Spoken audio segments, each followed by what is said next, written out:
इस दुनिया में किसी को भी धोखा दे सकते हो, लेकिन आप कभी भी अपने आप को धोखा नहीं दे सकते। राजनगर के महल में एक माणिक चोर था।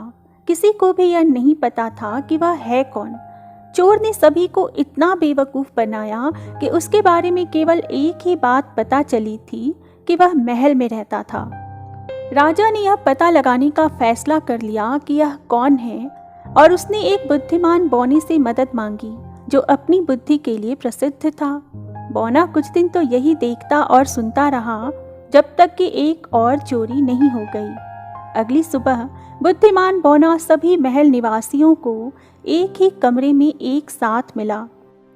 पूरी सुबह उनका निरीक्षण किया और दोपहर के भोजन के दौरान बौना उन सभी से एक एक कर पूछने लगा कि वे चोरी किए गए गहनों के बारे में क्या जानते हैं। ऐसा लगा कि उनमें से कोई भी चोर हो ही नहीं सकता। लेकिन तभी अचानक एक माली को खांसी, धड़कन और कराहना शुरू हो गया और आखिरकार वह फर्श पर गिर गया। बौना एक चुटीली मुस्कान के साथ समझाता है सबको कि उन्होंने जो भोजन किया था उसमें जहर था और इस जहर के लिए केवल एक ही दवा है जो उस माणिक के अंदर छिपी हुई है, जो पिछली रात को चुराया गया था। उन्होंने बताया कि कैसे कुछ दिनों पहले उन्होंने खुद कुछ नकली माणिक की अदला बदली की थी। उन्हें उम्मीद थी कि केवल चोर ही अपने जीवन को बचा पाएंगे, क्योंकि जहर तुरंत काम कर रहा था। खांसी और कराह पूरे कमरे में फैल गई और सभी को डर लग रहा था।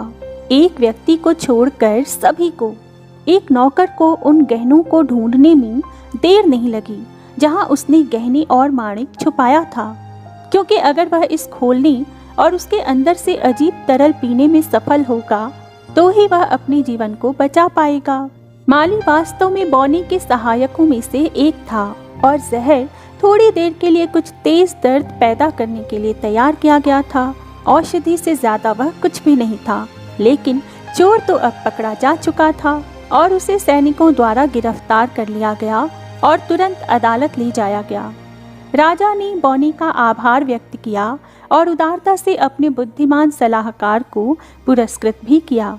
जब उसने बौने से पूछा कि उसका रहस्य क्या है, तब बौना मुस्कुराया और कहा, मैं केवल उस व्यक्ति को जानने की कोशिश करता हूँ जो सच बोल सके। राजा ने कहा, और इसे कौन जानता था? यदि चोर सभी को धोखा देता तो? बौना बोला, नहीं महाराज, कोई भी सभी को धोखा दे सकता है, लेकिन कोई भी खुद को धोखा नहीं दे सकता है।